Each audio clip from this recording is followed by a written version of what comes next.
नमस्कार। ମୁଁ pastor Purnachandra Adventist media centre Adventist world radio द्वारा जहां में ओडिया इंटरनेशनल सब स्कूल लेसन स्टडी आरंभ करिछे। एही ओडिया इंटरनेशनल सब स्कूल रे मु आपण मानको स्वागत करूअछि। बंधु, केते सप्ताह धरि आमे जहन लिखित सुसमाचार उपरे आमे चिंता करूछे।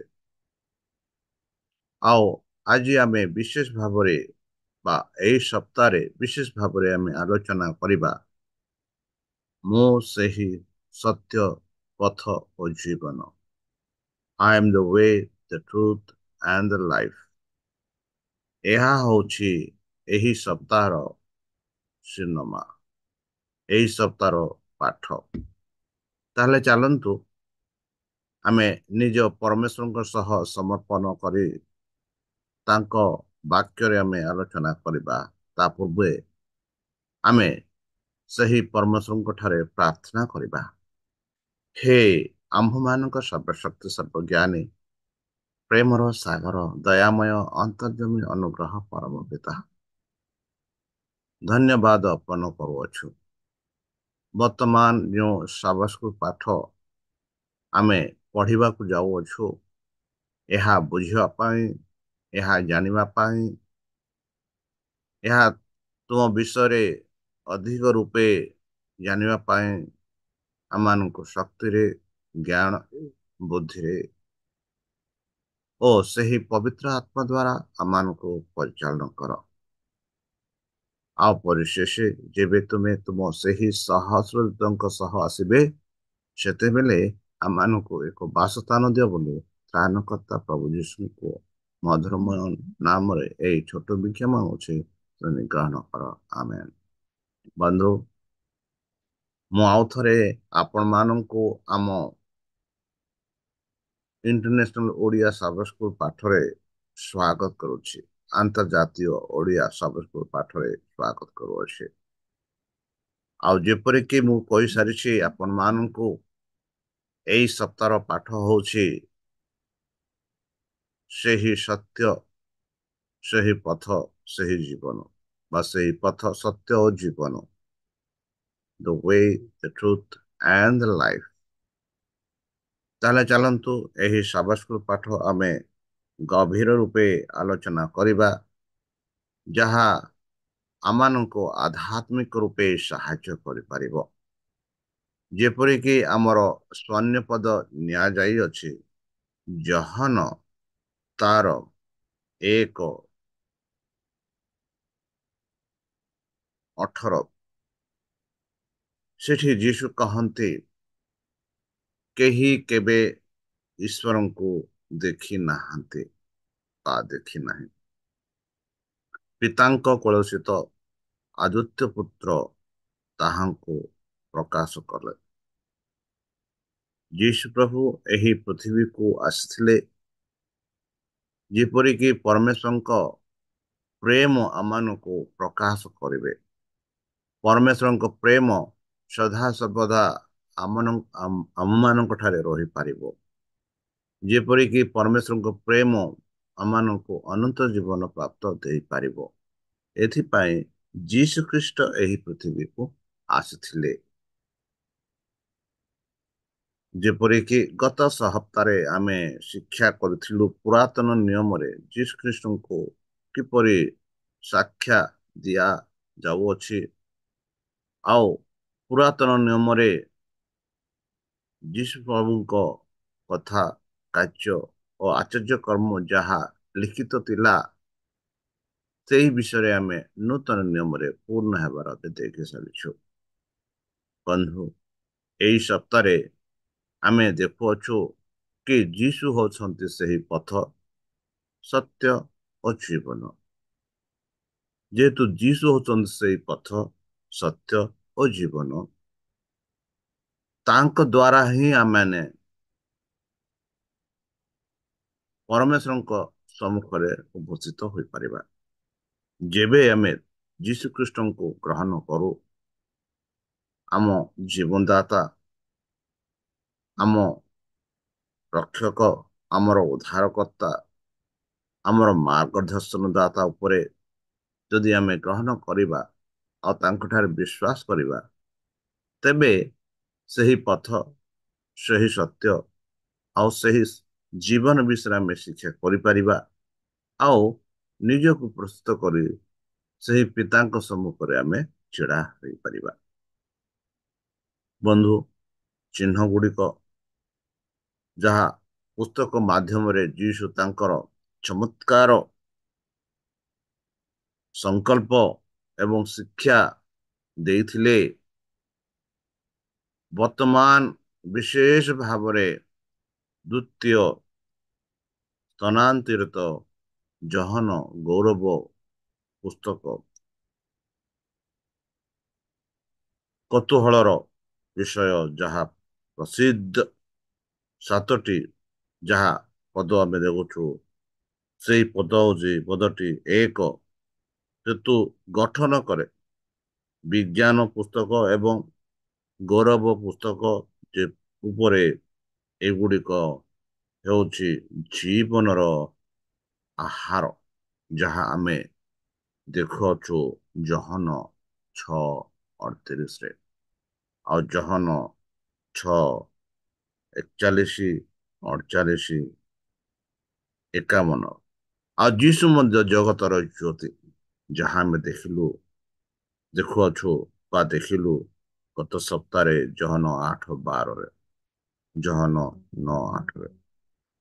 ତାହାଙ୍କ ଦ୍ୱାରା ଯୀଶୁ ହଉଛନ୍ତି ଉତ୍ତମ ମେଷ ପାଲକ, ଆଉ ଯୀଶୁ ହେଲେ ପୁନରୁତ୍ଥିତ ଆଉ ଜୀବିତ ହେଲେ। ଆଉ ଯୀଶୁ କହନ୍ତି, ମୁଁ ସେହି ପଥ, ସତ୍ୟ ଓ ଜୀବନ, ଆଉ ଯେ କେହି ମୋ ଦ୍ୱାରା ମତେ ବିଶ୍ୱାସ କରନ୍ତି, ମୋ ଦ୍ୱାରା ସେମାନେ ଈଶ୍ୱରଙ୍କୁ ଦେଖିପାରନ୍ତି। ବନ୍ଧୁ, ତାହେଲେ ଚାଲନ୍ତୁ ଆମ୍ଭେମାନେ ପ୍ରଥମ ପାଠ ଦେଖିବା। ସେ କହନ୍ତି, ମୁଁ ତୁମକୁ ଏକ ଉଦାହରଣ ଦେଉଅଛି। ବନ୍ଧୁ, ଯୀଶୁଙ୍କ ସମୟରେ ଦୁନିଆରେ ସେହି ଭାଗରେ ଲୋକମାନେ ଚପଲ ପିନ୍ଧିଥିଲେ କିମ୍ବା ଖାଲି ପାଦରେ ଯାଉଥିଲେ। ପାଦ ଧୂଳି ଏବଂ ମଇଳା ଦେଇଥିବା ଏହା ଏକ ପ୍ରଥା ଥିଲା। ବନ୍ଧୁ, ଯେବେ ସେବକ କିମ୍ବା ଦାସ ଭୋଜନ କରିବାକୁ ଆସୁଥିବା ଲୋକଙ୍କ ପାଦ ସେହି ସମୟରେ ଧୋଇ ଦଉଥିଲେ। କିନ୍ତୁ ନା, ରାତିରେ ଯୀଶୁ ତାଙ୍କର ଶେଷ ଭୋଜନ ଖାଇଥିବା ବେଳେ ଏହି କାର୍ଯ୍ୟ ପାଇଁ ସେବକଙ୍କ ଉପସ୍ଥିତ ଥିଲେ। ଯୀଶୁ ପ୍ରଭୁ ସେଇ ସେବକଙ୍କ, ସେଇ ଶିଷ୍ୟମାନଙ୍କ ପାଦ ଧୋଇଲେ, ଗୋଡ଼ ସଫା କଲେ। ଗିରଫ ପୂର୍ବରୁ ତାଙ୍କ ଶିଷ୍ୟମାନଙ୍କ ସହିତ କହିଲେ, ସମସ୍ତ ଆଶ୍ଚର୍ଯ୍ୟ କାମ ଲାଗିଲା। ଯୀଶୁ ନିଜେ ରାତ୍ରି ଭୋଜନକୁ ଉଠିଲେ ଏବଂ ସେମାନଙ୍କ ସମସ୍ତ ପାଦ ଧୋଇଲେ ବୋଲି ଆମେ ଜହନ 13:4ରେ ଆମେ ଦେଖୁଅଛୁ। ବନ୍ଧୁ, ଯୀଶୁଙ୍କ କାର୍ଯ୍ୟକୁ ପର୍ଯ୍ୟାନ୍ତ କ୍ରମେ କରିଥାଏ। ଏହା ଗୁରୁଙ୍କ ବିଶ୍ୱାସନୀୟ କାର୍ଯ୍ୟ ନମ୍ରତା ଉପରେ ଗୁରୁତ୍ୱ ଦେବା ପାଇଁ ଏହିପରି ବିସ୍ତୃତ ଭାବରେ କୁହାଯାଇଅଛି। ବନ୍ଧୁ, ପିତରଙ୍କ ପତ୍ରିକାରେ ଏହି ବିଷୟରେ କହନ୍ତି ଯେ ଅର୍ଥକୁ ଗଭୀର ପ୍ରକାଶ କରିଥାଏ, ଯାହା ଜହନ ତାର 13:8-1ରେ ଆମେ ପାଉଅଛୁ। ବନ୍ଧୁ, ଯୀଶୁଙ୍କ କାର୍ଯ୍ୟରେ ଶିଷ୍ୟମାନେ ହତାଶ ଏବଂ ବୁଝାମଣା କିପରି ଯୀଶୁ ସେହି ଗୁରୁ, ସେହି ଖ୍ରୀଷ୍ଟ ଏପରି ନିମ୍ନ କାର୍ଯ୍ୟ କରିପାରିଛନ୍ତି କି ବୋଲି ପିତର ବୁଝୁଥିଲେ। ସେ ଜାଣିଥିଲେ। ସେ ଭାବିଲେ, ଯେବେ ଯୀଶୁ ପିତରଙ୍କ ପାଦ ଧୋଇବାକୁ ଅନୁମତି ଦେବାକୁ ମନା କରିଦେଇଥିଲେ ବନ୍ଧୁ, ତେବେ ଯୀଶୁ ସେଇ ପିତରକୁ କହିଥିଲେ ଯେ ଯଦି ସେ ତାହା କରିବାକୁ ସହଯୋଗ ନ କରିବେ, ତେବେ ଯୀଶୁଙ୍କ ସହିତ ତାଙ୍କର ଭାଗ କୌଣସି ଅଂଶ ରହିବ ନାହିଁ ବୋଲି ଯୀଶୁ କହିଲେ। ତାପରେ ଆମେ ଦେଖୁଅଛୁ ପିତର ଯୀଶୁ କହିଲେ ଏହିପରି କି ମତେ ସବୁ ମତେ ସଫା ମାନେ ମତେ ଗଧାଇ ଦିଅ ବୋଲି ସେ କହିଲେ। ବନ୍ଧୁ, ଯୀଶୁଙ୍କ କାର୍ଯ୍ୟର ମହତ୍ଵ ସେ କିଏ ସେ ଏଥିରେ ଦର୍ଶାଇଛନ୍ତି, ଯାହା ଆମେ ଜହନ 13 ତାର 13ରେ ଦେଖିବା। ସେ ଗୁରୁ ଏବଂ ପ୍ରଭୁ ଅଟନ୍ତି। ଏହା ମନରେ ରଖନ୍ତୁ ବନ୍ଧୁ। ଯୀଶୁ ପ୍ରଭୁ ଅଛନ୍ତି ଗୁରୁ ଏବଂ ପ୍ରଭୁ। ଆଉ ସେଇ ଗୁରୁ ଏବଂ ପ୍ରଭୁ ଆପଣା ଶିଷ୍ୟମାନଙ୍କ ପାଦ ଧୋଇଲେ। ଆଉ ସେ କହିଲେ, ମୁଁ କିଏ? ଚାଲନ୍ତୁ ଆମେ ଦେଖିବା ଜହନ 1, ଜହନ 13, 1-20। ଯଦି ଦେଖିବା ସେଠି ନିସ୍ତାର ପର୍ବ ବେଳେ ଯୀଶୁ ଏହି ଜଗତରୁ ପିତାଙ୍କ ନିକଟକୁ ଆପଣାର ପ୍ରଣୟ କରିବା ସମୟ ଉପସ୍ଥିତ ଜାଣି ସେ ଜଗତରେ ଥିବା ନିଜର ଯେଉଁ ଲୋକମାନଙ୍କ ସେବା ପ୍ରେମ କରିଥିଲେ, ସେମାନଙ୍କ ପ୍ରତି ତୁଡା ପ୍ରେମ ପ୍ରକାଶ କଲେ ବୋଲି ଆମେ ଦେଖୁଅଛୁ। ଆଉ ଯେପରି ମୁଁ କହିଲି, ରାତ୍ରି ଭୋଜ ସମୟରେ ଯାହା ଆମେ ପ୍ରଭୁ ଭୋଜ କହିଥାଉ, ସେତେବେଳେ ଆମେ ଦେଖୁଅଛୁ ଶୈତାନ ସିମୋନର ପୁତ୍ର ଇସ୍କାରିଓ ଯହୂଦାର ହୃଦୟରେ ଯୀଶୁଙ୍କୁ ଶତ୍ରୁତାରେ ସମର୍ପଣ କରିବା ନିମନ୍ତେ ଏକ ସଂକଳ୍ପ ଜାତ କରାଇଥିଲେ ବୋଲି ଆମେ ଦେଖୁଅଛୁ ବନ୍ଧୁ। ଆଉ ଯେତେବେଳେ ପିତା ସେ ତାଙ୍କ ହସ୍ତରେ ସମସ୍ତ ବିଷୟ ସମର୍ପଣ କରିଅଛନ୍ତି ଓ ସେ ଈଶ୍ୱରଙ୍କ ନିକଟରୁ ଆସିଅଛନ୍ତି, ପୁଣି ଈଶ୍ୱରଙ୍କ ନିକଟକୁ ସେ ଯିବେ ବୋଲି ସେ ନିଜେ ଜାଣନ୍ତି। ଏହା ଜାଣି ସେ ଭୋଜନ ଅନୁସାରୁ ଉଠି ଆପଣାର କାଢି ବସ୍ତ୍ର କାଢି ଦେଇ ଗୋଟିଏ ଗାମୁଛା ଘେନି ଆପଣାର କଟି ବନ୍ଧନ କଲେ। ତତ୍ପରେ ସେ ପାତ୍ରରେ ଜଳ ଢାଳିଲେ, ପୁଣି ଶିଷ୍ୟମାନଙ୍କ ପାଦ ଧୋଇଦେଲେ। ବନ୍ଧୁ, ଏହିପରି ଯୀଶୁ କରିଥିଲେ ତାହା ଆମେ ଦେଖୁଅଛୁ। ବନ୍ଧୁ, ଏହିପରି ଯୀଶୁ ଶିଷ୍ୟଙ୍କର ସେବା କରେ। ମୁଁ ତୁମକୁ ଏକ ଉଦାହରଣ ଏହିପରି ଯୀଶୁ ଏକ ଉଦାହରଣ ଆପଣା ଶିଷ୍ୟମାନଙ୍କୁ ଦେଲେ, ଯେପରି ସେମାନେ ବି ସେହିପରି ନମ୍ରତାରେ ଅନ୍ୟମାନଙ୍କର ସେବା କରିବେ। ବନ୍ଧୁ, ମୁଁ ନିଶ୍ଚିତ ଭାବରେ ପୁନର୍ବାର ଆସିବି। ଆମେ ଯଦି ଦେଖିବା ଜହନ ତାର 14:1-3, ଯେବେ ଯୀଶୁ ପ୍ରଭୁ ତାହାଙ୍କ ମୃତ୍ୟୁ ତାଙ୍କ ଜୀବନ ବିଷୟରେ କହିଲେ, ତାଙ୍କ ଯିବା ସମୟ ବିଷୟରେ କହିଲେ, ଶିଷ୍ୟମାନେ ଉଦ୍ବିଗ୍ନ ହୋଇଥିଲେ। ଶିଷ୍ୟମାନେ ଚିନ୍ତା କଲେ, ଯେଉଁ ଗୁରୁଙ୍କ ଠାରେ ସେମାନେ 3.5 ବର୍ଷ ଥିଲେ, ତାହାଙ୍କ ଆଶ୍ଚର୍ଯ୍ୟ କର୍ମ ଗୁଡାକ ସେମାନେ ଦେଖିଲେ। ଆଉ ସେହି ଗୁରୁ ସେହି ପ୍ରଭୁ ସେମାନଙ୍କୁ ଛାଡି ଚାଲିଯିବେ। ତେବେ ଆମେ ଦେଖୁଅଛୁ ଜହନ 14:1-3ରେ ଯେଉଁ ପଦରେ ଆମେ ଏକ ସ୍ୱାନ୍ତନା ଅନୁଭବ କରୁଛୁ, ଯେଉଁ ପଦରେ ସେହି ଶିଷ୍ୟମାନେ ସ୍ୱାନ୍ତନା ଅନୁଭବ କରିଥିଲେ, ଆଉ ସେହି ପଦ ଆମମାନଙ୍କୁ ମଧ୍ୟ ସ୍ୱାନ୍ତନା ଦେଉଛି। ତାହେଲେ ଯୀଶୁ କଣ କହିଲେ? ସେ କହିଲେ, ତୁମାନଙ୍କ ହୃଦୟ ଉଦ୍ବିଗ୍ନ ନ ହେଉ। ସେ କହିଲେ, ତୁମର ହୃଦୟ ଉଦ୍ବିଗ୍ନ ବା ଚିନ୍ତିତ ନ ହଉ ବା ଭୟ ନ ହଉ। ଆଉ ସେ କହିଲେ ତୁମେ ମାନେ ଈଶ୍ୱରଙ୍କ ଠାରେ ବିଶ୍ୱାସ କର। ଈଶ୍ୱର ଯିଏକି ଏହି ପୃଥିବୀକୁ ସୃଷ୍ଟି କରୁଛନ୍ତି, ଈଶ୍ୱର ଯିଏକି ଏହି ସମଗ୍ର ବ୍ରହ୍ମାଣ୍ଡଙ୍କ ତାଙ୍କ ଅଧୀନରେ ଅଛି, ସେହି ଈଶ୍ୱରଙ୍କ ଠାରେ ତମେ ବିଶ୍ୱାସ କର। ତା ଛଡା ମୋ ଠାରେ ମଧ୍ୟ ବିଶ୍ୱାସ କର। କି ମୋ ପିତାଙ୍କ ଠାରେ ବିଶ୍ୱାସ କର, ମୋ ଠାରେ ମଧ୍ୟ ତମେ ବିଶ୍ୱାସ କର। ଦେଖନ୍ତୁ ବନ୍ଧୁ, ଆମେ ଉଭୟଙ୍କ ଠାରେ ବିଶ୍ୱାସ କରିବାକୁ ପଡିବ। ପିତା ଯିଏକି ତାଙ୍କ ପ୍ରେମ ଦ୍ୱାରା ଏହି ପ୍ରେମ ଯାହାକି ଆମେ ଯୀଶୁଙ୍କ ଠାରେ ପାଉଅଛୁ, ଆଉ ସେହି ପ୍ରେମ ଯୀଶୁଙ୍କୁ ଏହି ପୃଥିବୀକୁ ଆସିବାକୁ ପଡ଼ିଲା। ଆଉ ସେହି ପ୍ରେମ ଯୀଶୁଙ୍କୁ ମରଣ ଭୋଗିବାକୁ ପଡ଼ିଲା। ଆଉ ସେହି ଯୀଶୁ ପିତାଙ୍କ ପ୍ରେମ ମୃତ୍ୟୁ ସମୟରେ ପ୍ରକାଶ କରିବାକୁ ବି ଦେଖୁଅଛୁ। ଯାହା ଆମେ ଦେଖିଲୁ କି ପିତ ଏମାନେ ଜାଣି ନାହାନ୍ତି ଯାହା କରୁଛନ୍ତି, ସେମାନଙ୍କୁ କ୍ଷମା କର। ମାନେ ଆମ ସ୍ୱର୍ଗସ୍ଥ ପିତା, ଆମ ଯୀଶୁ ଖ୍ରୀଷ୍ଟ ଏତେ ଦୟାଳୁ, ଏତେ ପ୍ରେମ ମାନ କରନ୍ତି କି ଯେବେ ଆମେ ପରମେଶ୍ୱରଙ୍କୁ ପୁତ୍ରଙ୍କୁ ବାଧା ଦେଇଥାଉ, ହେଲେ ହିଁ ସେମାନଙ୍କୁ ପ୍ରେମ କରନ୍ତେ। ଆଉ ସେ ବି କହିଲେ, ମୋହର ପିତାଙ୍କ ଗୃହରେ ଅନେକ ବାସସ୍ଥାନ ଅଛି।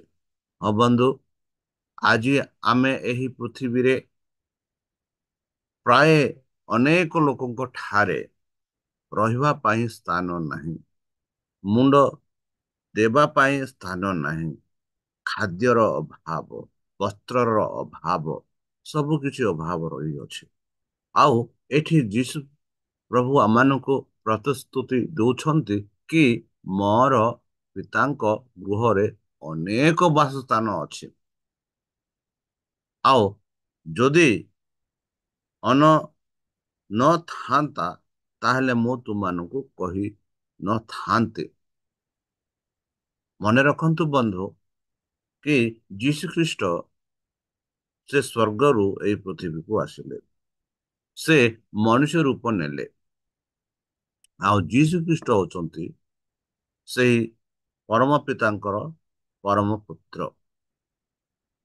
ଆଉ ଯୀଶୁ ରହିଥିଲେ ସେହି ସ୍ୱର୍ଗରେ। ଆଉ ସେହି ସ୍ୱର୍ଗରେ ଯେତେ ଲୋକମାନେ ସ୍ୱର୍ଗକୁ ଯିବେ, ସେମାନଙ୍କ ପାଇଁ ବହୁତ ସ୍ଥାନ ଅଛି, ତାହା ସେ ଜାଣିଥିଲେ। ଆଉ ସେଇ ବିଷୟରେ ଶିଷ୍ୟମାନଙ୍କୁ ଯୀଶୁ ପ୍ରଭୁ କହୁଅଛନ୍ତି କି ଯଦି ନଥାନ୍ତା, ତାହେଲେ ମୁଁ ତୁମମାନଙ୍କୁ କହିନଥାନ୍ତି କି ମୋ ପିତାଙ୍କ ଗୃହରେ ଅନେକ ବାସସ୍ଥାନ ଅଛି ବୋଲି। ଆଉ ସେ କହୁଛନ୍ତି, ଯେପରିକି ବନ୍ଧୁ, ଆମ ଘରକୁ ଯଦି କୌଣସି ବନ୍ଧୁ ଓ ବାନ୍ଧବ ଆସନ୍ତି ବା ମିତ୍ର ଆସନ୍ତି, ସେମାନଙ୍କୁ ରହିବା ପାଇଁ ଆମେ ବନ୍ଦୋବସ୍ତ କରିଥାଉ। ସେମାନଙ୍କର ସୁବିଧା ଅସୁବିଧା ଯେପରିକି ଆମେ ଭେଟିବା, ସେମାନଙ୍କୁ ଆନନ୍ଦରେ ପ୍ରେମରେ ଦେଖିପାରିବା, ସେଥିପାଇଁ ଆମେ ଏକ ବନ୍ଦୋବସ୍ତ କରିଥାଉ।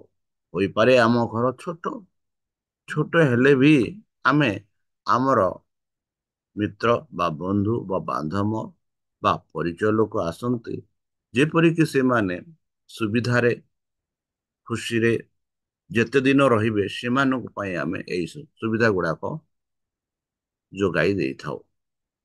ଏଠି ଆମେ ପାଉଅଛୁ ଯୀଶୁ କହନ୍ତି କି ତୁମାନଙ୍କ ନିମନ୍ତେ ମୁଁ ସ୍ଥାନ ପ୍ରସ୍ତୁତ କରିବାକୁ ଯାଉଅଛି। ମାନେ ପ୍ରଭୁ ପ୍ରଭୁ ଯୀଶୁଙ୍କ ଉପରେ ଯେତେ ଲୋକ ବିଶ୍ୱାସ କରନ୍ତି, ସେମାନଙ୍କ ପାଇଁ ଯୀଶୁ ପ୍ରଭୁ ଏକ ସ୍ଥାନ ପ୍ରସ୍ତୁତ କରିବାକୁ ଯାଉଛନ୍ତି, ଯେଉଁଥିରେ କେବେ ଯେତେ ଲୋକ ଯୀଶୁଙ୍କ ଠାରେ ବିଶ୍ୱାସ କରି ମରଣ ହୋଇଛନ୍ତି, ଆଉ ଯେତେ ଲୋକ ଯୀଶୁଙ୍କ ଠାରେ ବିଶ୍ୱାସ କରୁଛନ୍ତି, ଯେବେ ଯୀଶୁ ପ୍ରଭୁ ଦ୍ୱିତୀୟ ଥର ଆସିବେ, ଏମାନେ ସମସ୍ତେ ସ୍ୱର୍ଗ ରାଜ୍ୟ ଯିବେ। ତାହେଲେ ସେମାନେ କେଉଁଠାରେ ଥିବେ? ସେହି ଯୋଉ ସ୍ଥାନ ଯେଉଁଠାରେ ସେମାନେ ଥିବେ, ସେହି ସ୍ଥାନ ପ୍ରସ୍ତୁତ କରିବା ପାଇଁ ଯୀଶୁ ଖ୍ରୀଷ୍ଟ ବର୍ତ୍ତମାନ ସ୍ୱର୍ଗରେ ଅଛନ୍ତି। ଯେତେ ଲୋକ ପରିତ୍ରାଣ ଲାଭ କରିବେ, ଉଦ୍ଧାର ହେବେ, ସେମାନଙ୍କ ପାଇଁ ଏକ ସ୍ଥାନ ପ୍ରସ୍ତୁତ କରିବା ପାଇଁ ଯୀଶୁ ଯାଇଛନ୍ତି। ଆଉ ସେ କହନ୍ତି, ପୁଣି ମୁଁ ଯାଇ ତୁମାନଙ୍କ ନିମନ୍ତରେ ସ୍ଥାନ ପ୍ରସ୍ତୁତ କରେ, ପୁନର୍ବାର ମୁଁ ଆସିବି। ଯୀଶୁ କହନ୍ତି କି ମୁଁ ଯେବେ ସ୍ଥାନ ଗୁଡାକ ପ୍ରସ୍ତୁତ କରିବି ତୁମାନଙ୍କ ନିମନ୍ତେ, ଆଉ ଯେବେ ସେ ସ୍ଥାନ ଗୁଡାକ ପ୍ରସ୍ତୁତ ହୋଇଯିବ, ଯେପରି ତୁମେ ଯେବେ ସ୍ୱର୍ଗକୁ ଆସିବ ଆନନ୍ଦରେ, କିଛି ଅସୁବିଧାରେ ନଥାଇ ସମସ୍ତେ ଆନନ୍ଦରେ ରହିପାରିବ, ସେଥିଯୋଗୁଁ ମୁଁ ପ୍ରସ୍ତୁତ କଲା ପରେ ମୁଁ ଆଉ ଥରେ ମୁଁ ଫେରି ଆସିବି। ଆଉ କଣ କରିବେ? ପୁଣି ମୁଁ ଯାଇ ତୁମାନଙ୍କ ନିମନ୍ତେ ସ୍ଥାନ ପ୍ରସ୍ତୁତ କରେ, ପୁନର୍ବାର ଆସିବି।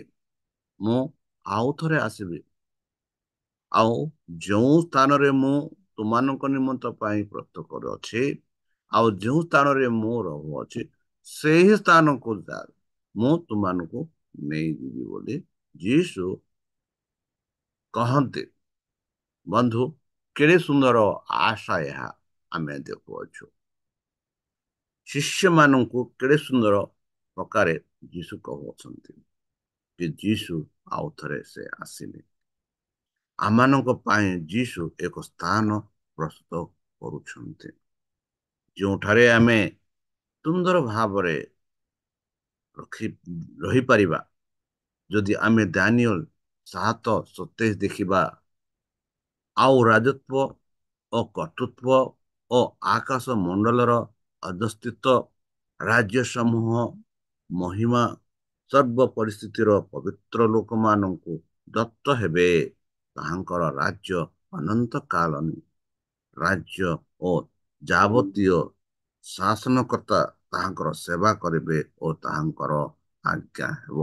ଏହି ଦେଶରେ ଆମେ ସମସ୍ତେ ବାସ କରିବା। ଆଉ ଦାନିଏଲ ମଧ୍ୟ କହନ୍ତି କି ତାଙ୍କର ରାଜତ୍ୱ ଅନନ୍ତ। ବର୍ତ୍ତମାନ ଯେଉଁ ରାଜ୍ୟରେ, ଯେଉଁ ଦେଶରେ ଆମେ ବାସ କରୁଛୁ, ଏହା କିଛି ସମୟ ପାଇଁ ଏହା ସବୁ ନଷ୍ଟ ହୋଇଯିବ। ମାତ୍ର ପରମ ପିତାଙ୍କ ରାଜ୍ୟ କେବେ ହେଲେ ନଷ୍ଟ ହେବ ନାହିଁ। ଆଉ ସେହିପରି ରାଜ୍ୟକୁ ଆମମାନେ ସମସ୍ତେ ଯିବା। ଆଉ ସେହି ରାଜ୍ୟରେ ଆମମାନଙ୍କ ପାଇଁ ଯୀଶୁ ସ୍ଥାନ ପ୍ରସ୍ତୁତ କରୁଛନ୍ତି। ତାହେଲେ ବନ୍ଧୁ, ଯୀଶୁଙ୍କ ଠାରେ ଆମେ ବିଶ୍ୱାସ କରିବା, ଯେପରିକି ଆମ୍ଭେମାନେ ସେହି ସ୍ଥାନରେ ରହିପାରିବା। ତାହେଲେ ଚାଲନ୍ତୁ ଆମେ ଆଗକୁ ବଢିବା। ଯୀଶୁ ଯେପରି କହିଲେ, ମୁଁ ସେହି ପଥ, ସତ୍ୟ ଓ ଜୀବନ ଏବଂ ଜୀବନ। ହଁ ବନ୍ଧୁ, ଯୀଶୁ ହଉଛନ୍ତି ସେହି ପଥ, ଯୀଶୁ ହଉଛନ୍ତି ସେହି ସତ୍ୟ, ଆଉ ଯୀଶୁ ହଉଛନ୍ତି ସେହି ଜୀବନ।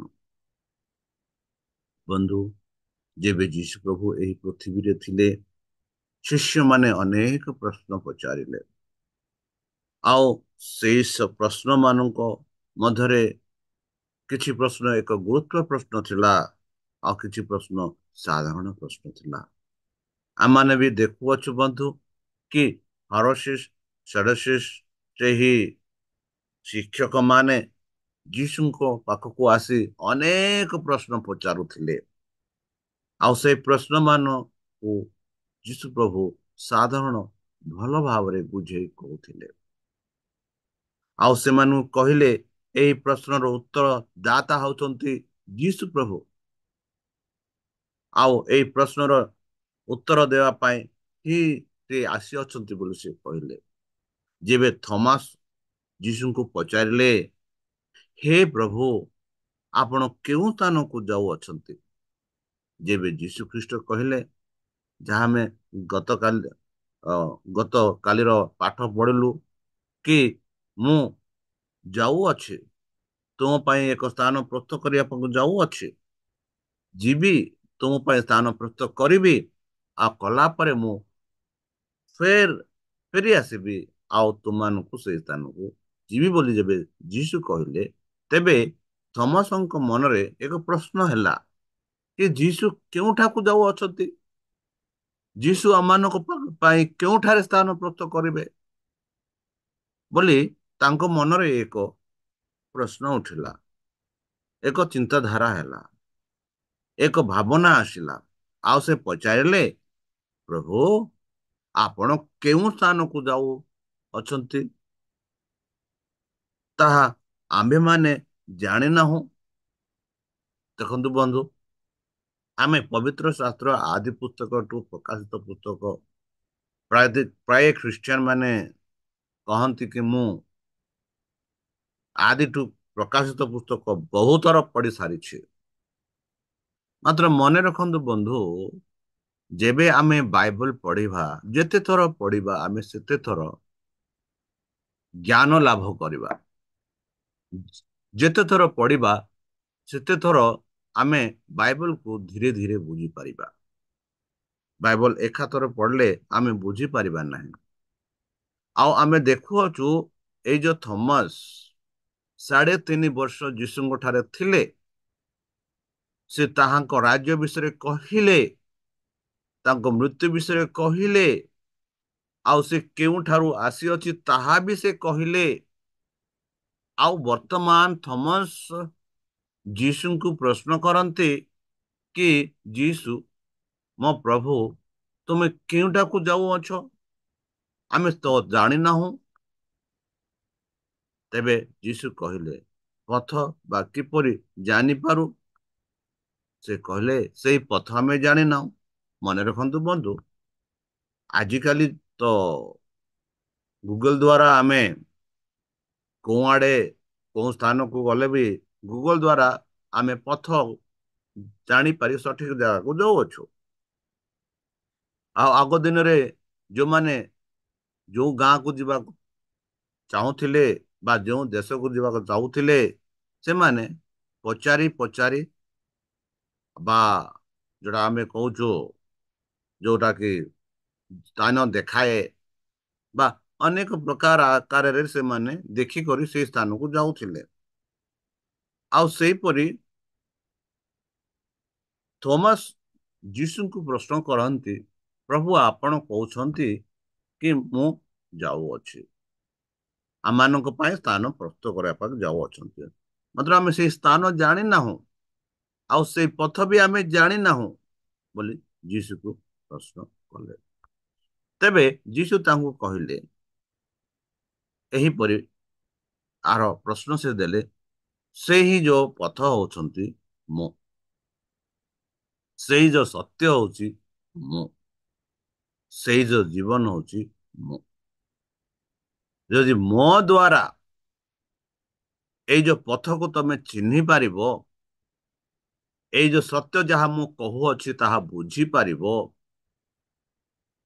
ଏଇ ଯୋଉ ଜୀବନ ଯାହା ମୁଁ ଜୀବନର ବାକ୍ୟ କହୁଛି ତାକୁ ଗ୍ରହଣ କରିବ ଆଉ ମତେ ବିଶ୍ୱାସ କରିବ, ତେବେ ମୁଁ ସେହି ପଥ ଆଉ ମୁଁ ସେହି ସତ୍ୟ।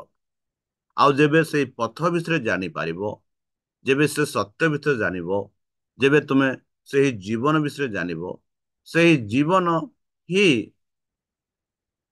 ତୁମାନଙ୍କୁ ଈଶ୍ୱରଙ୍କ ପାଖକୁ ନେବ ବୋଲି କହିଲେ। ମୁଁ ସେହି ପଥ, ସତ୍ୟ ଓ ଜୀବନ। ମୋ ଦେଇ ନ ଗଲେ କେହି ପିତାଙ୍କ ନିକଟକୁ ଯାଇପାରିବେ ନାହିଁ। ମାନେ ଆମେ ସିଧାସଳଖ ପିତା ପାଖକୁ ଯାଇପାରିବା ନାହିଁ। ଯେହେତୁ ଯୀଶୁ ଖ୍ରୀଷ୍ଟ ହିଁ ଏକ ଆମମାନଙ୍କର ମାର୍ଗ ଦର୍ଶନ। ତାଙ୍କ ଦ୍ୱାରା ହିଁ ଆମମାନେ, ଯୀଶୁ ଖ୍ରୀଷ୍ଟଙ୍କ ଦ୍ୱାରା ହିଁ ଆମମାନେ ପରମ ପିତାଙ୍କ ପାଖକୁ ଯାଇପାରିବା। ଏଥିଯୋଗୁଁ ଯୀଶୁ ଥମାସକୁ ସ୍ପଷ୍ଟ ଭାବରେ ବୁଝେଇ କହିଲେ, ହେ ଥମାସ, ସେଇ ପଥ ଯାହା ତମେ ପଚାରୁଅଛ, ସେଇ ପଥ ହଉଛନ୍ତି ମୁଁ। ମତେ ତମେ ବିଶ୍ୱାସ କର। ଆଉ ଯୋଉ ବାକ୍ୟ ମୁଁ କହୁଅଛି ସେଇ ବାକ୍ୟ ହଉଛି ସତ୍ୟ। ଆଉ ସେ ବାକ୍ୟ ଉପରେ ତମେ ବିଶ୍ୱାସ କର। ଆଉ ମୁଁ ସେହି ଜୀବନ, ମୃତ୍ୟୁ ଓ ପୁନରୁତ୍ଥାନ।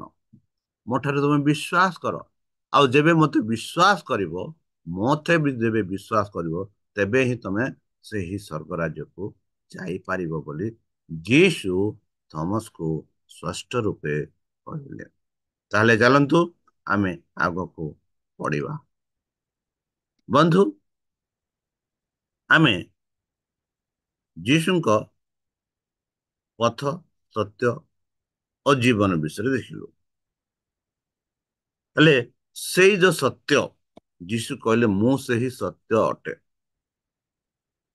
ଯେପରି ଆମେ ଜହନ 1:14 ଆଉ ଜହନ 1:17 ଆମେ ଦେଖୁଅଛୁ, କି ଜହନ 1:14 ଆମେ ଦେଖୁଅଛୁ, ଯୋଉ ବାକ୍ୟ ଥିଲା ପ୍ରାରମ୍ଭରେ, ସେଇ ବାକ୍ୟ ଦେହବ ହେଲା ଆଉ ପୁଣି ଅନୁଗ୍ରହର ସତ୍ୟରେ ପରିପୂର୍ଣ୍ଣ ହୋଇ ଆମ୍ଭମାନଙ୍କ ମଧ୍ୟରେ ବାସ କଲେ। ଆଉ ପିତାଙ୍କ ଠାରୁ ଆଗତ ଆତୁତ୍ୟ ପୁତ୍ର ମହିମା ସଦୃଶ୍ୟ ଆମେମାନେ ତାହାଙ୍କ ମହିମା ଦେଖିଲୁ। ବନ୍ଧୁ, ଆଦ୍ୟରେ ଯାହା ଜହନ କହନ୍ତି, ଆଦ୍ୟରେ ସେହି ବାକ୍ୟ, ଆଉ ସେଇ ବାକ୍ୟ କିଏ ଥିଲେ? ଯୀଶୁ ପ୍ରଭୁ ଥିଲେ। ଆମେ ଯେବେ ଦେଖୁଅଛୁ ପୃଥିବୀ ସୃଷ୍ଟି ପୂର୍ବେ ସେ ପିତାଙ୍କ ସହ ଥିଲେ ବୋଲି ଆମେ ଦେଖୁଅଛୁ। ଆଉ ସେ ପିତାଙ୍କ ସହ ଥିଲେ ଆଉ ସୃଷ୍ଟି ସମୟରେ ଥିଲେ। ଯେବେ ମନୁଷ୍ୟକୁ ସୃଷ୍ଟି କରାଗଲା, ସେତେବେଳେ ପିତା, ପୁତ୍ର ଓ ପବିତ୍ର ଆତ୍ମା ଉଭୟ ଏକ ନିର୍ଣ୍ଣୟ ନେଲେ କି ଚାଲନ୍ତୁ ଆମ୍ଭେମାନେ ମନୁଷ୍ୟକୁ ଆମ ସଦୃଶ୍ୟ ରୂପେ ସୃଷ୍ଟି କରିବା। ଆମେ ଯେପରି ଦେଖାଯାଉଅଛୁ ସେହିପରି ମନୁଷ୍ୟକୁ ସୃଷ୍ଟି କରିବା। ଏଠି ଜହନ ଆମମାନଙ୍କୁ ସ୍ପଷ୍ଟ ରୂପେ କହିବାକୁ ଯାଉଛନ୍ତି ଯେ ସେହି ବାକ୍ୟ ଯାହା ଆମେ କାଲି ଦେଖିଲୁ, ମୁଁ ସେହି ସତ୍ୟ, ମୁଁ ସେହି ପଥ, ସତ୍ୟ ଓ ଜୀବନ, ସେହି ସତ୍ୟ ହଉଛନ୍ତି ସେହି ବାକ୍ୟ। ଆଉ ସେହି ବାକ୍ୟ ଯେବେ ପୃଥିବୀକୁ ଆସିଲେ, ଦେହବ ହେଲେ, ମନୁଷ୍ୟ ରୂପ ନେଲେ, ଆଉ ସେ ମଣିଷ ରୂପ ନେଇ ତାହାଙ୍କ ପୂର୍ଣ୍ଣ ଅନୁଗ୍ରହ ଓ ସତ୍ୟରେ ପରିପୂର୍ଣ୍ଣ ହୋଇ ସେ ଆମମାନଙ୍କ ମଧ୍ୟରେ ସେ ବାସ କଲେ। ସେଇ ଯୋଉ ସତ୍ୟ, ସେଇ ଯୋଉ ପ୍ରଭୁ ଆମମାନଙ୍କ ସହ ମନୁଷ୍ୟ ରୂପ ନେଇ ବାସ କଲେ, ଯେ କି ପିତାଙ୍କ ଠାରୁ ଆଗତ ଆଦୁତ୍ୟ ପୁତ୍ରଙ୍କ ମହିମା ସଦୃଶ ଆମେମାନେ ତାହାଙ୍କ ମହିମା ଦେଖିଲୁ।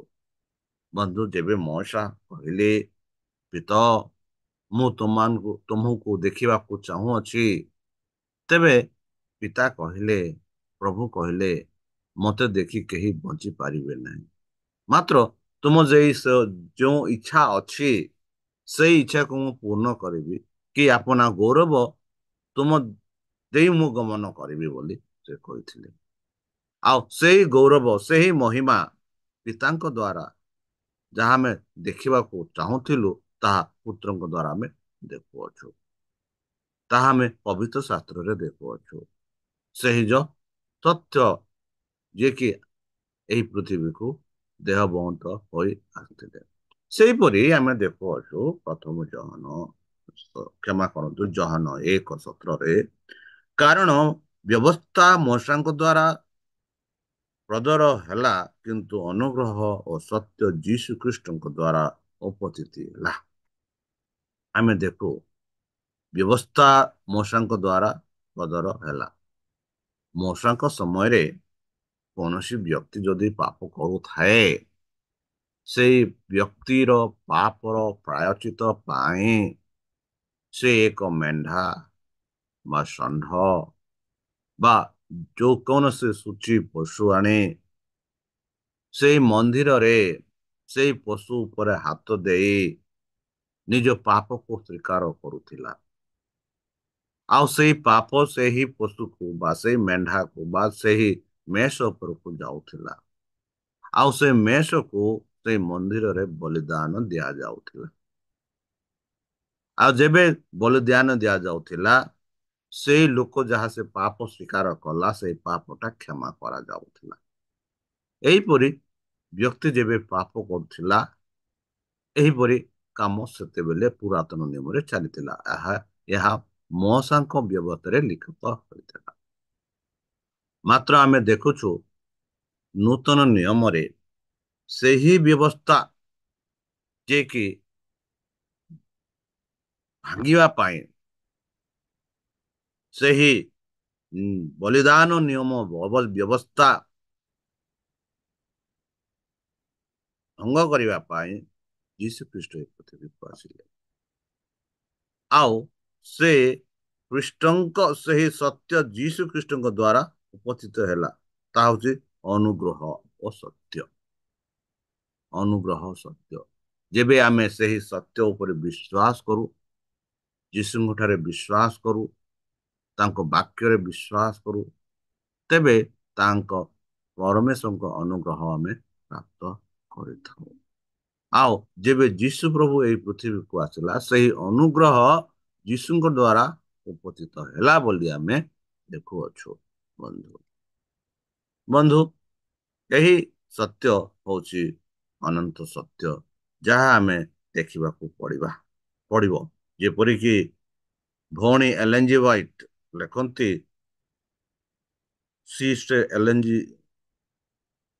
ସି.ଏସ୍. ଲୁଇସ୍ ଯାହା ବିଷୟରେ କହିଥିଲେ ତାହା ସହିତ ସମାନ୍ତରାଳ।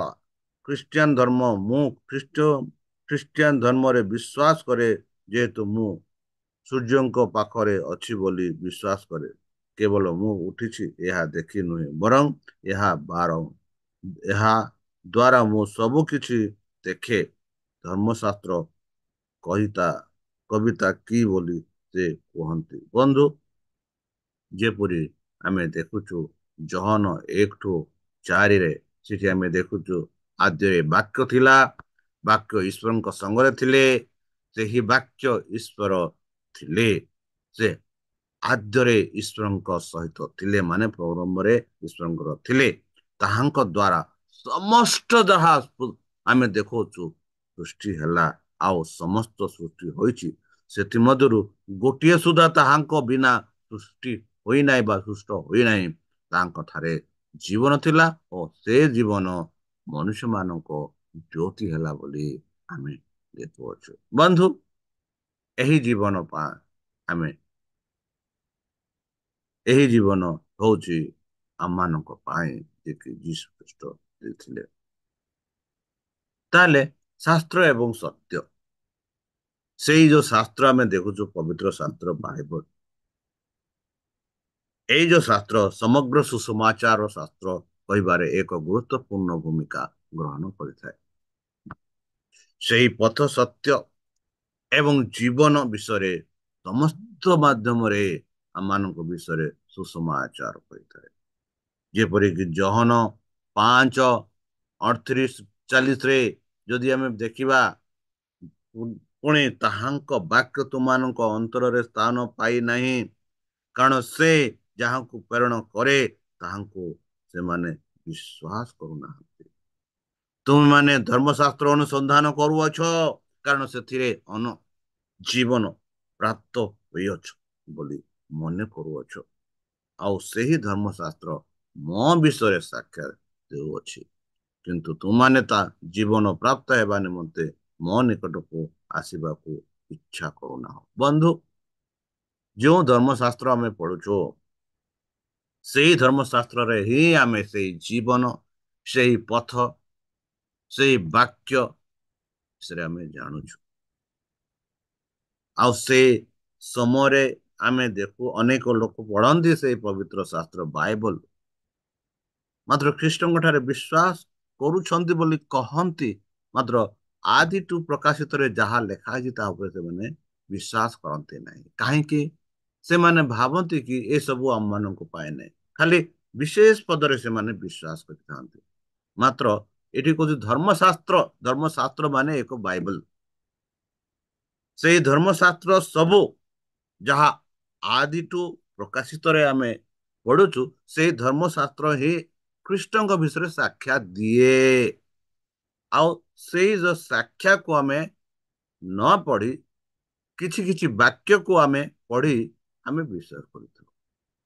ବନ୍ଧୁ, ଯଦି ତମେ ଜିସାୟ 25:8 ପଢିବ, ସେଠି କହୁଛି ଧର୍ମଶାସ୍ତ୍ର ସ୍ପଷ୍ଟ ରୂପେ ଜାଣିବା ପାଇଁ ଯଦି ତମେ ଇଚ୍ଛା କରୁଅଛ, ତେବେ ତମେ ଆଦି ପୁସ୍ତକଠୁ ପ୍ରକାଶିତ ପୁସ୍ତକ ମେଳ କରି ଏଠି ସେଠି, ଏଠି ଅଳ୍ପ ସେଠି ଅଳ୍ପ ତାକୁ ମିଶେଇ ଏଇ ଯୋଉ ପଦକୁ ବୁଝିବା ପାଇଁ ଅନ୍ୟ ପଦ ଖୋଲି ବୁଝିଲେ ସେ ପଦ କଣ କହୁଛି, ସେ ପଦ କଣ କହୁଛି, ତାହାକୁ ଯଦି ମେଲାଇବା ମିଶାଇବା, ତେବେ ସେ ଆମେ ଯଥାର୍ଥ ସେଇ ପଦର ଅର୍ଥ ବୁଝିପାରିବା। ଆଜି ଅନେକ ଖ୍ରୀଷ୍ଟିଆନ ମାନେ ଅଛନ୍ତି କି ବାଇବଲ ଉପରେ ଧ୍ୟାନ ଦିଅନ୍ତି, ମାତ୍ର ସେମାନେ କହନ୍ତି ବ୍ୟବସ୍ଥା ଭଙ୍ଗା ଯାଇଛି, ଭାଙ୍ଗି ଯାଇଛି ବା ଲୋପ ହୋଇସାରିଛି ବୋଲି ସେମାନେ କହନ୍ତି। ମାତ୍ର ବାଇବଲ କହୁଛି କି ଧର୍ମଶାସ୍ତ୍ର ଯାହାକି ଆମେ କହେ ବାଇବଲ, ସେ ଧର୍ମଶାସ୍ତ୍ର ଠାରେ ଆଦିଠୁ ପ୍ରକାଶିତ ପୁସ୍ତକ ପର୍ଯ୍ୟନ୍ତ ଯାହା ଲେଖାଯାଇଅଛି, ସେହି ଯୀଶୁଖ୍ରୀଷ୍ଟଙ୍କ ବିଷୟରେ ଲେଖାଯାଇଅଛି। ଏହା ମନେ ରଖନ୍ତୁ।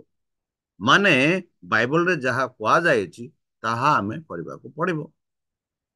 ଗୋଟିଏ ଜିନିଷ ଲୋପ ହୋଇଛି, ତାହା ହଉଛି ଯେପରିକି ପୁରାତନ ନିୟମରେ ମୁଁ କହିସାରିଛି କି ପୁରାତନ ନିୟମରେ ଲୋକେ ଯେବେ ପାପ କରୁଥିଲେ, ସେଇ ପାପ ପାଇଁ ସେମାନେ ମେଷ ବା ମେଣ୍ଢା ବା ଗାଈ ବା ଗୋରୁ ବା ଯାହା ବି ତୁଚ୍ଛ ଜୀବ ଆଣି ତା ଉପରେ ବା କପତା ବା ତା ଉପରେ ହାତ ଦେଇ ସେମାନେ ପାପକୁ ସ୍ୱୀକାର କରୁଥିଲେ। ତା ଆମେ ପ୍ରାୟଚିତ ଦିନରେ ଦେଖୁଅଛୁ।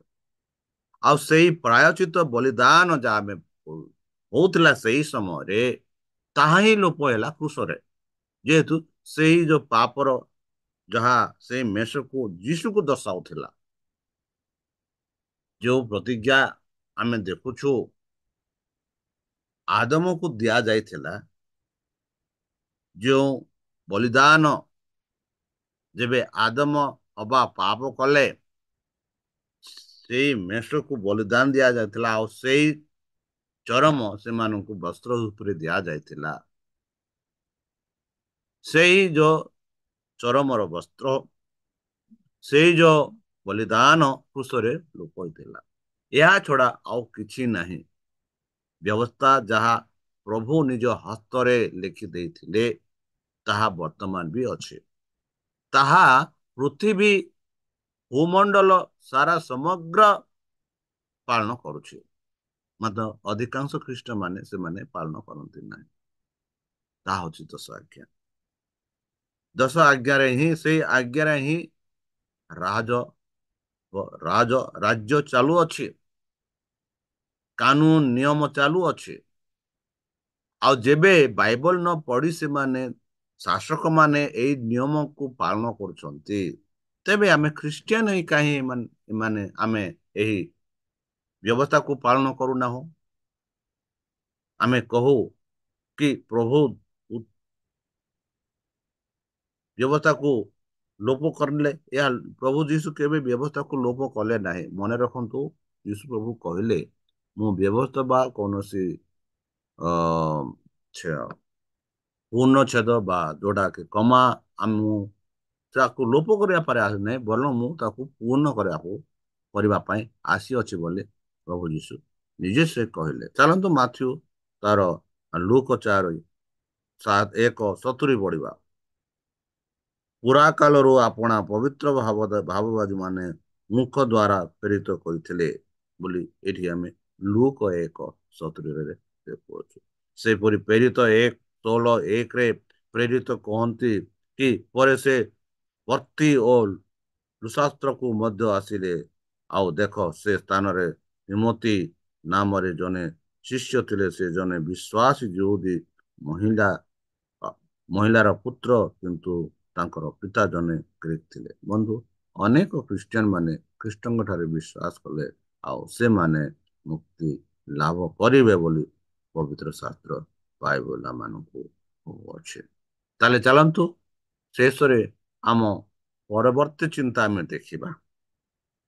ବନ୍ଧୁ, ଯେପରିକି ଆମେ ଦେଖୁ ଖ୍ରୀଷ୍ଟ ଆଧ୍ୟାତ୍ମିକ ଲୋକର ଉଚ୍ଚ ଆଲୋକିତ ସେ କରନ୍ତି।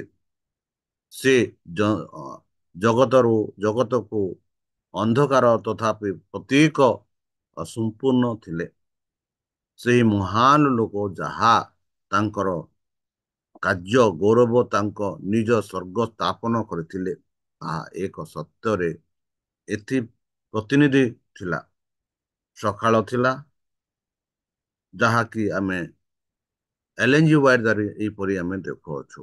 ବନ୍ଧୁ, ଯୀଶୁ ପ୍ରଭୁ ଏହି ପୃଥିବୀକୁ ଆସିଲେ, ଆଉ ସେ ସ୍ପଷ୍ଟ ରୂପେ ଏମାନଙ୍କୁ ବୁଝେଇ କହିଲେ ଯେ ସେ ହେଉଛନ୍ତି ପଥ, ସତ୍ୟ ଓ ଜୀବନ।